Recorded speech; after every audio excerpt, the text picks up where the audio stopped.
Welcome to today's Explainer, where we're diving into the historical sources behind what has got to be one of the most epic underdog narratives in all of human history. Picture this. It's the year 711 AD. You're standing on a dark, windswept coastline in North Africa. There's a man staring out across the water, preparing to do the absolutely unthinkable. He's about to launch an invasion against a massive, deeply entrenched empire that has ruled the European continent for over 2 centuries. This is a story about defying logic, defying the odds, and really just defying gravity. Just 7,000 men. That is it. I mean, logic screams at you to turn back, right? The sheer distance alone says, turn back. But the guy leading this expedition, he didn't come all this way to turn around. He stood on that North African coast with 7,000 completely exhausted soldiers ready to cross the sea and literally change the trajectory of the world. And that brings us directly to the core question of today's Explainer. How exactly did a former slave change the map of the world in 711 AD? Well, buckle up, because we are about to map out the incredible hero's journey of Tariq ibn Ziyad. Section 1, From Slave to Commander. Jabal Tariq. In Arabic, that literally translates to Tariq's mountain, but you know it today as the Rock of Gibraltar. That's right. One of the most famous geographic landmarks on the planet is permanently named after a man who started his life in chains. That is the massive, undeniable footprint we are talking about today. Now, our sources tell us Tariq was born into the Berber tribes of North Africa. These were fiercely independent folks who historically just flat out refused to bow to the Romans or the Byzantines. Yet somehow, fate placed Tariq in the physical and emotional chains of slavery. But a massive turning point happens with the arrival of Islam in North Africa. This new religion brought a totally revolutionary message for someone in captivity. No human is superior to another except through piety. According to the historical texts, this message of absolute equality broke the chains on Tariq's heart, way before his physical chains were ever removed. Tariq didn't just stumble into leadership, he grinded for it. The governor of North Africa, a real visionary named Musa bin Nusayr, spots this raw, fiery talent in Tariq. He actually frees him, takes him under his wing, and extensively trains him in warfare and strategy. And Tariq proves his brilliance almost instantly. At one point, a Muslim unit gets trapped in a really treacherous mountain pass, totally surrounded by rebels. Everyone else is saying, retreat, we have to retreat. But Tariq? He uses the cover of night and some brilliant tactical planning to rescue his men flawlessly. He earned every single promotion through sweat, tactical genius, and blood. Section 2, the Dora Europe. 14 kilometers. That's the tiny, narrow stretch of water separating North Africa from Europe at that point. Just 14 kilometers. As the governor of Tangier, Tariq stared at this strait every single day.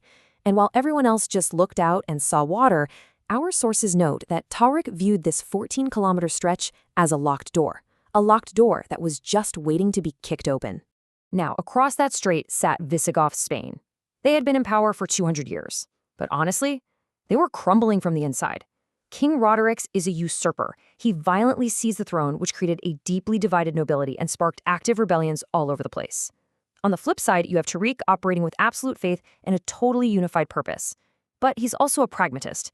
He forms a strategic alliance with a local noble across the water, Count Julian, who had been deeply wronged by King Roderick.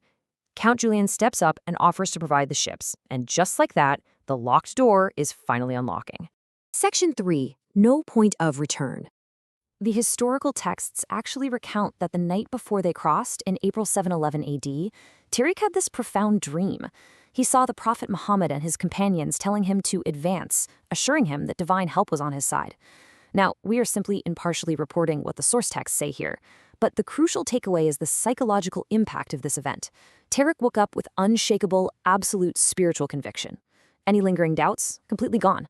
So as they land on the European coast, Tariq delivers what has got to be one of the most legendary battlefield speeches ever recorded. He tells his men, "The sea is behind you and the enemy is in front of you. By Allah, there is no escape for you except in patience and trust." Talk about burning your bridges. Historical traditions strongly suggest he literally ordered their transport ships burned to ashes right there on the beach. He was erasing even the slightest psychological thought of retreat from his men's minds. It was win or nothing. Section 4, Fall of the Visigoths. All right, let's jump forward a few months to July 711 AD, to the Valley of Guadalete. This is it, the ultimate, high-stakes showdown. King Roderick arrives with a massive, heavily armed royal force. We're talking estimates ranging from 25,000 to a staggering 100,000 troops. He is relying entirely on numerical superiority to crush the invaders. And Tariq? He's standing there with just his 7,000 men. They are exhausted, they're far from home, and they are vastly outnumbered. But they are powered by brilliant strategy, smart terrain management, and absolute faith. The tension here is unbelievable. For the first 3 days of battle, Tariq does not break. He masterfully uses the geography of the valley to hold the line against wave after wave. By day 4, though, his 7,000 men are facing extreme physical exhaustion. It is looking incredibly dire. But then, on day 5, King Roderick's internal political fractures come back to haunt him. The nobles he forced to fight alongside him, they just start abandoning the battlefield. Finally, on day 8, the exhausted but totally unified Muslim forces push forward, and the Visigoth lines completely shatter. King Roderick vanishes in the chaos. Literally, only his horse and his crown are ever found. In just 8 days, a 200-year-old empire entirely collapses. With the central army destroyed, major cities like Córdoba, Granada, and the capital Toledo fall like dominoes. Those 7,000 men effectively conquered the bulk of Spain in just a single year. That's wild. But here's where Tariq's character really shines. When his mentor, Musa bin Nusayr, sends a letter ordering him to halt, Tariq, who is now the conqueror of an entire empire, mind you, obediently stops. He shows absolutely unwavering discipline. Musa later arrives with 18,000 reinforcements, and together, the teacher and the student complete the campaign. Section 5. The Silent Legacy. Now, it is honestly kind of heartbreaking how shifting court politics thousands of miles away can just erase the heroes of the battlefield. In 714 AD, both Tariq and Musa are recalled to the capital in Damascus by the Caliph. But before they even arrive, the Caliph dies, and a new ruler, Suleiman, takes power. Well, Suleiman has this petty, pre-existing political grudge against Musa, and he systematically strips the old governor of his wealth and his status. And Tariq, the man who literally unlocked the door to Europe, he simply vanishes entirely from the historical records. No more battles, no more fame, just silence. No empire, no crown, and no grave. Think about that for a second. Tariq ibn Ziyad conquered an entire empire, but he claimed no throne for himself. He didn't mint any coins with his face on them. He didn't build any grand palaces. Historians to this day don't even know where he's buried. He has absolutely no marked resting place. A former slave conquers an empire, but refuses a crown. It really makes you ask, what is the true measure of historic legacy? Tariq bin Ziyad stepped out of chains, changed the literal map of the world, and then quietly faded into the shadows without demanding a single reward. And yet, 1,300 years later, a massive rock stands out there between Africa and Europe, still bearing his name.